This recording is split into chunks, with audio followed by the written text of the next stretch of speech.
All right, we're back this week with a new Deep Stacks. We've had a little bit of a short break. I've been grateful to be back on the bandstand, gigging and doing things here in Nashville, playing music.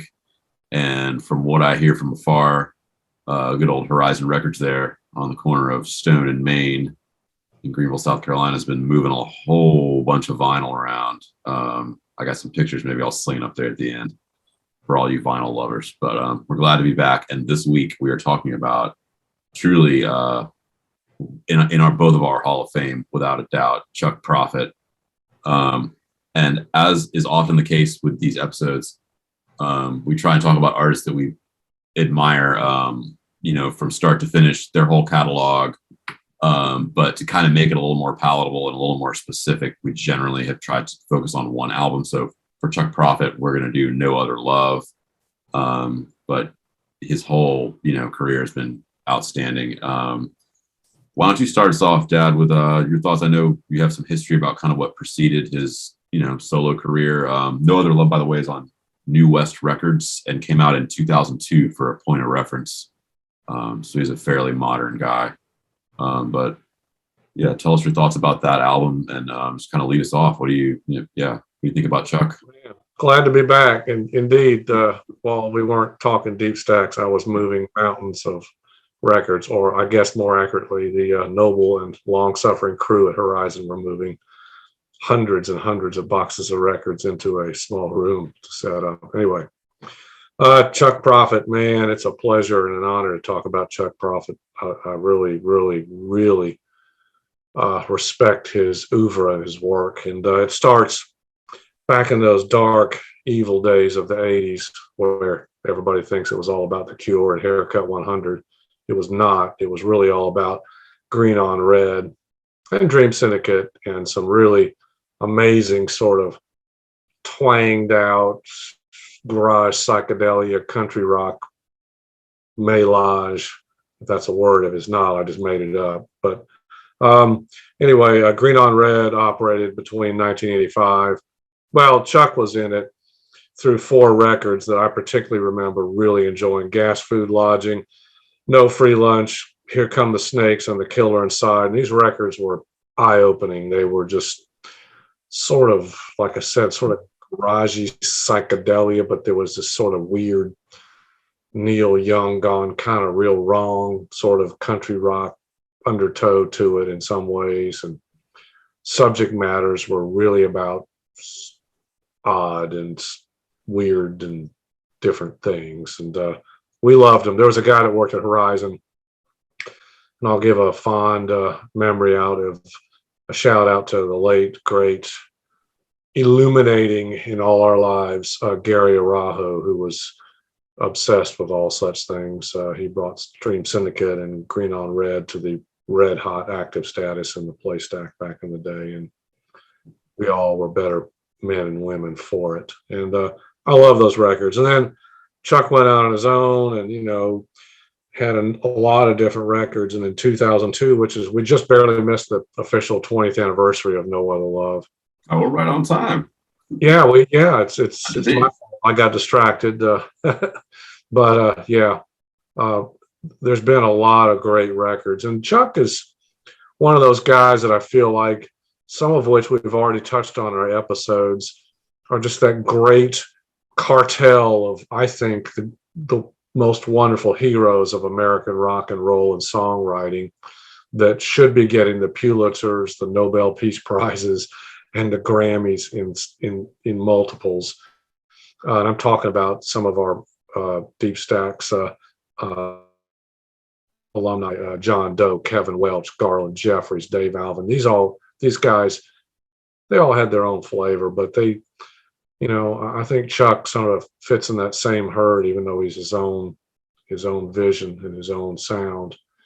But I just love what he does, and it is really sort of unique. His voice, his guitar playing is ridiculous, and his whole perspective and the way he delivers a song is amazing. I just love his words. He's so deadpan, and he's so fucking funny.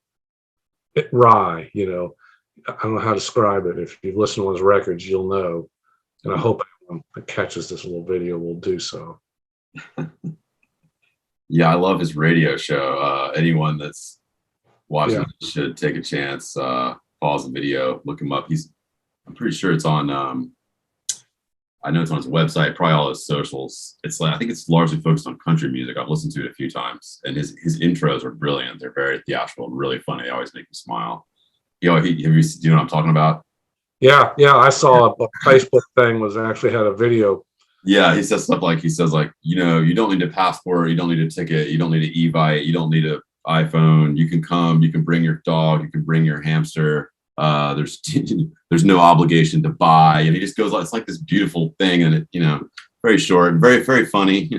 I mean, some people can't really pull that off, but several of the times I've met him in person, the couple times I was fortunate enough to open up for him, he was pretty funny, a little bit probably disarmingly you know, kind of one of those people who I think is so brilliant and deep and soulful, kind of uses humor to avoid too much, you know, depth in the interaction with people, maybe a little bit, was kind of my impression of him. And I can totally relate to that. He's just, it's just so, I love an artist that has a sense of humor about himself too. That's very, a telltale sign of a true, you know, old soul. Yeah, I've always been in No Other Love. I remember the summer it came out because it came out the year that I graduated high school. Woo! And although I have been to several of Chuck's shows, and like I said, I've also opened for a couple in Greenville, the old Handlebar back in the day.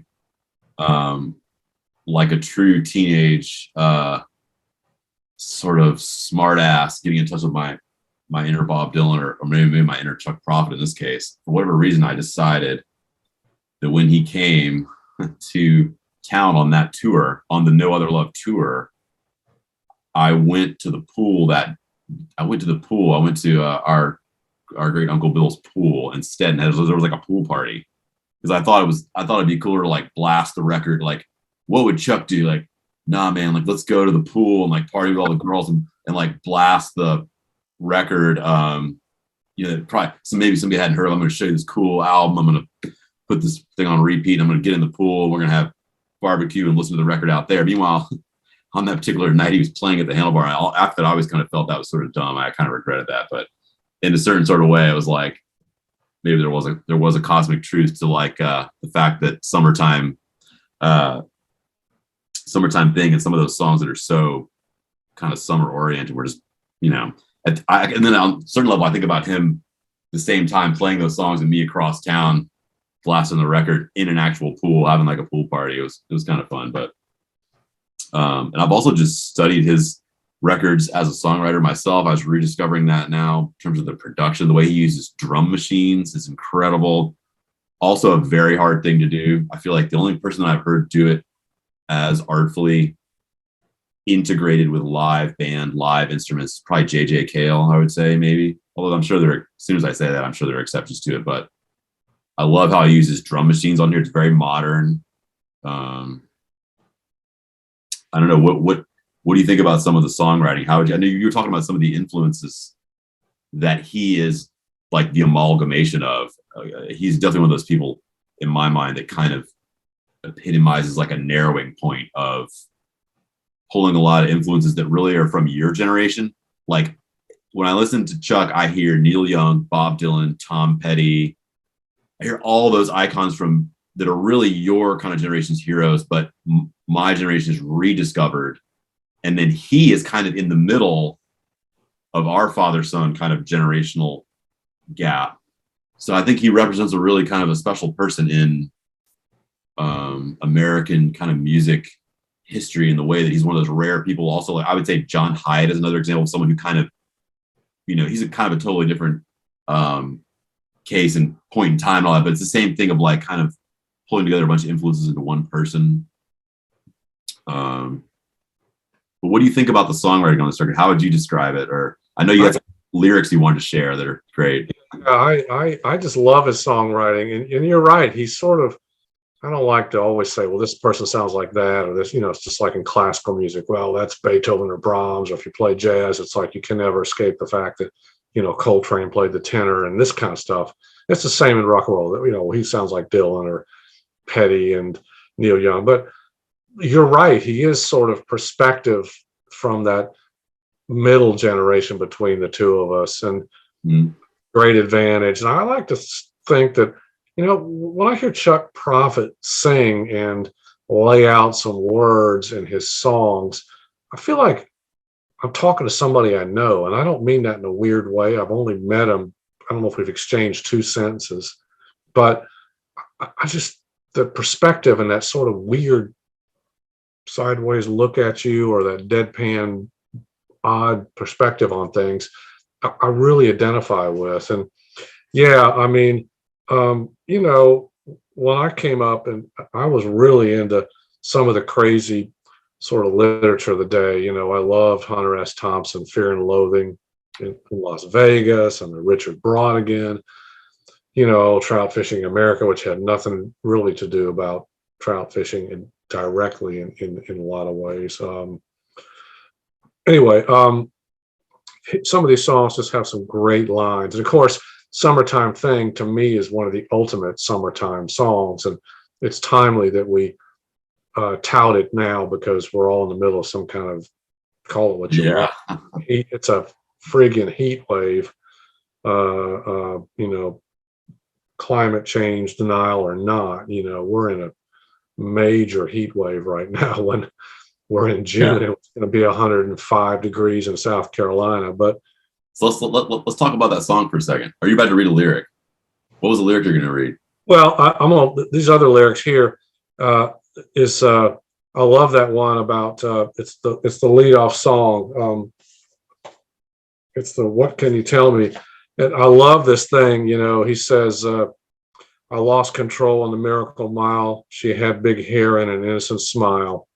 And there's I don't know if it's in this song or another one. It's the line about a PhD on the radio says the family's the last to know. I mean, and also in that first song, his lyric says, they say the heart is a wheel. She made my heart a meal. I mean, you know, doesn't do it justice for me to read it, but to have that sort of low, growly, sort of burnished voice, just intone it sort of deadpan. It's not spoken, but it's not you know, he's not a Bruce Springsteen singer where he's just like, you know, everything is over the top. It's sort of this, I'm just kind of laying it out there for you. You know, it's kind of matter of fact, all this crazy shit happened, and this is the story, you know, in his own, and use the word soulful. That is directly on point. You know, he's got this deep, deep soulfulness to his delivery and to his songs. And one of the things that I thought was a comment is that it's rock and roll. I mean, he's a songwriter and a rocker by trade, but there is this undertow of sort of funk, you know, just sort of real dirty R&B, sort of a tinge or a bottom end to his songs, you know, and I really love that. I mean, he's not trying to break it out like James Brown, but it's almost like he's got that sort of nasty Bobby Womack thing going on up underneath his rockin' songs, you know, and I dig that the most. I think it's a major attribute amongst many that Chuck Prophet brings to us. Yeah, a lot of the songs are funky. What I've described, yeah, exactly. It's kind of not James Brown funk like what we're saying, but more like just definitely a pocket. Yeah, very groovy, maybe sort of like kind of swampy. And then some of the songs kind of sound like garage rock, a little bit overtones of Jayhawks or Neil Young, Crazy Horse, maybe. In my opinion, although like I said, it's very contemporary. There's beautiful synthesizers that he uses throughout. There's a lot of modern touches. One of the records that I think it kind of resembles, but I don't mean to cast stones here because I am a fan of the artist Beck, and the record called Odelay was a record that, you know, was very famous, and especially when I was in college. I remember listening to that record in like Midnight Vultures, and I know a little bit about Beck's career and his music, but I do kind of feel like, and again, I'm not trying to cast stones or pit one artist against another, but I do kind of feel like this is sort of the record that Beck wishes he could make, kind of. Yes. Like when you listen to Odelay, like I remember listening to that in college and kind of think I think I'd already heard this record because it came out the year I graduated. I remember kind of even thinking that kind of in the sort of a little bit of the like a record store curmudgeon, son of the record store guy, grumpy. You know, then like I was like, I don't know. I mean, there are some cool songs, like I said, on Odelay. I'm not saying it's a bad record. I think it's a great pop record, but if you really put the lyrics on paper, if you put them in under a museum glass 100 years from now, I think Chuck's going to probably be a couple head lengths above it. I mean, in my opinion, as a huge disciple myself and fan of Bob Dylan, I kind of feel like that's another conversation you and I have had many times as music fans and stuff is who are the inheritors of the Bob Dylan legacy, like who most masterfully emulated and then maybe even moved the ball forward like directly in his sort of line. And there are a lot of people that have been cast by record labels over the years. I mean, kind of when Bruce Springsteen first came out, he was kind of billed as the next Dylan originally. Then there was Bright Eyes. Then there was all sorts of various people over the years. I mean, almost like every other year, there's some kid from the UK that's kind of being billed like that. And but to me, if you think about generationally, kind of like what we're saying, that Chuck is between the two of us. And when you listen to his music, I have to say it is overwhelmingly apparent in certain places that he is singing. It's almost like he's the nephew of Bob Dylan. And he is probably the only person that I've ever heard do that. And I just think it's like, I'm just all in for it because I think there's just something very natural about it. I don't know if it's kind of if he kind of came of age in that time. It's something I think it partly has to do with his songwriting is so good. He kind of can pull it off because his lyrics are so good. Yeah. That it kind of like, it's like you can do that thing that you were just talking about, the way that he's not a rock singer that oversings. He is kind of in that Dylan tradition of, I'm going to tell you a story. This is so rich and weird and mysterious. And there's some of the lyrics make sense, but some are just kind of like out that I don't really need to yell this at you. And it's going to be groovy. Like I said, the way he uses drum machines is so cool. And there's some really chill, some of the most beautiful ballads are on this record, like After the Rain is a slow song, and Old Friends is like almost like a Zen. I think it's 2 lines of lyric with an orchestra. So he's such a master record maker that he's put, he's not all one speed. There's those little eyes of the hurricane moments where he switches gears and stuff.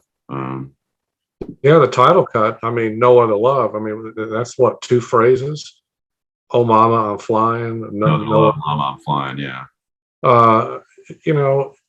It's almost like a prayer, or like a paean or something, and I think the thing that needs to be said about Chuck, besides touting his brilliant guitar work and his incredible vision in lyric and delivery and rockiness and the production, you always touch on that, and I agree.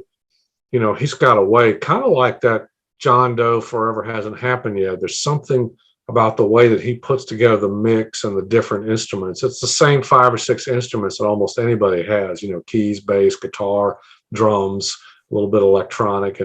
But when he plays with the parts, and he produced this record in association with 2 other guys. Yeah, it's worth noting, yeah. Produced by Chuck Prophet, and I'm like, hell yes. And but when he puts it together, it just has this sound that is just brilliant. But the thing about Chuck too is that I just think, there's so many people that try to be hip in the pop culture, and particularly in the world of rock music. They're not. Most of them are not. Chuck Prophet is the true hipster. And I don't mean that as an eye roll. I mean that as a legit compliment. He's one of the hippest people I think I know in this whole line of things that we've talked about of these deep stacks. And he is, he's like, he's wry, he's deadpan funny, he's dark, gritty, and he's spiritual. And he always has that funky thing. And there's just that vibe that just hipness beyond words. And he's a consummate craftsman, when he puts these records together. some of it is just great. I bow down and pray to every woman I see, and what makes the monkey dance. Oh man, yeah, that I could literally do some of the verses from Chloe was a neighbor girl, walked her in a trance, a lot like Sissy Spacey at the homecoming dance. Father was religious, mother was too, yearned to be model, had issues with food. I mean, it's like that could be an old dirty bastard verse. I mean, seriously, right there. All that stuff. Dayla served me coffee. She kept the biscuits warm. I never saw her even once out of a uniform. Katie had an ugly dog. Swore would never bite. Followed that girl everywhere. Never left her side. I mean, that's what I'm saying. Kind of about like, it's just one of those things. It's kind of like weird but funny, but also there's like that little.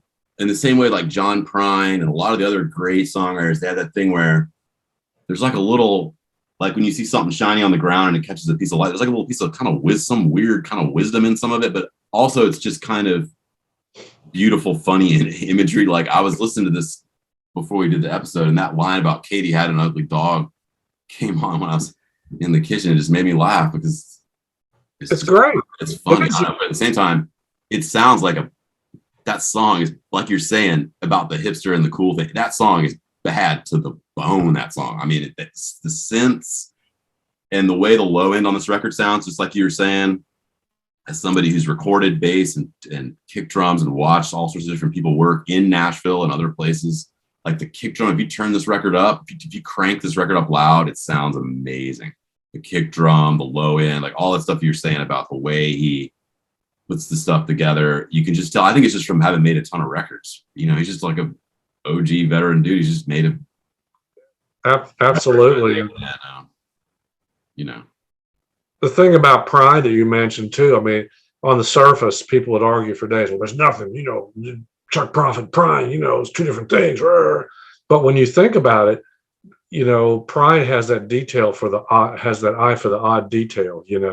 That he weaves into some narrative that turns out to be something just either humorous or, just heartwarming or Godzilla sad, and Chuck does the same thing. He doesn't sound like Prine. They don't sound like each other at all, but the way that they capture words and fit them together from little snippets of detail of life and people they might see across the street, or down the road somewhere. And I really, really like that about him.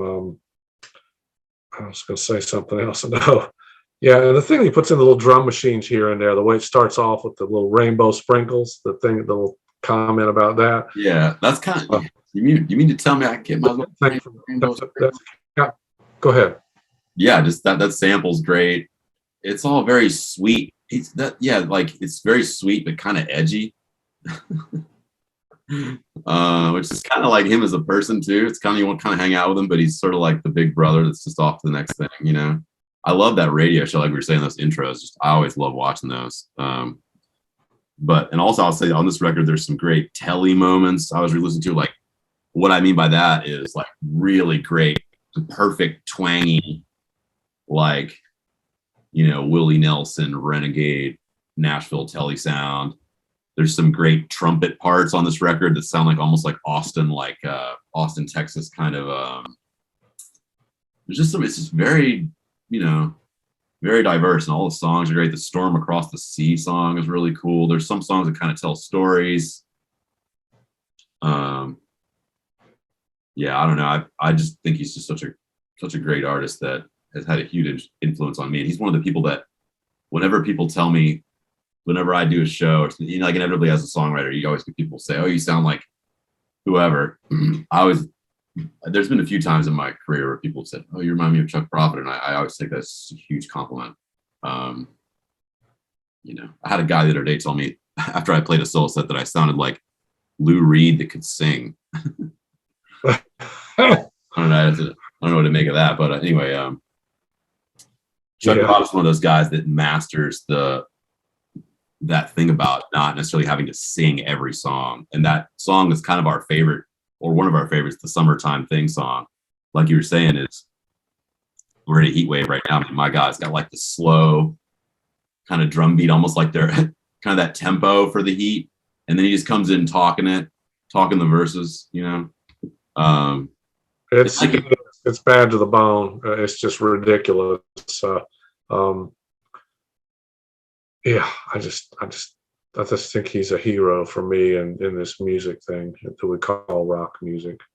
Rock that's and one of the last lines of the things. Let's talk about heroes in the old song, old friends song. Let's talk about old friends. Let's talk about anything but what's really going on. Let's yeah, talk that's about kind of heroes. worldly wise little comment, and he's just we all need to go out and spend some chuck profit at least once a week if we can in our houses and our cars. It'll just get you down the road so nicely. And also another guy that's in the same sort of club and is Peter Case, and we got to get to him soon too. We got a whole bunch of other ones coming. With him, I was thinking about James McMurtry. We should do soon. Oh, yeah. And then, of course, it's not all Americana. We got some other genres on our list here in our stacks. So you got your stacks. Stack is tall. We got to get back to business here. Yes. Well, that was a good one. I hope everybody will, if you're listening out there, will check out some Chuck Profit. As we said at the top of the episode, everything in his catalog is really amazing. There are all sorts of other great records. So dig in where you wish. And yeah, love you, Chuck. Check out No Other Love. And let's talk about heroes sometime soon for sure.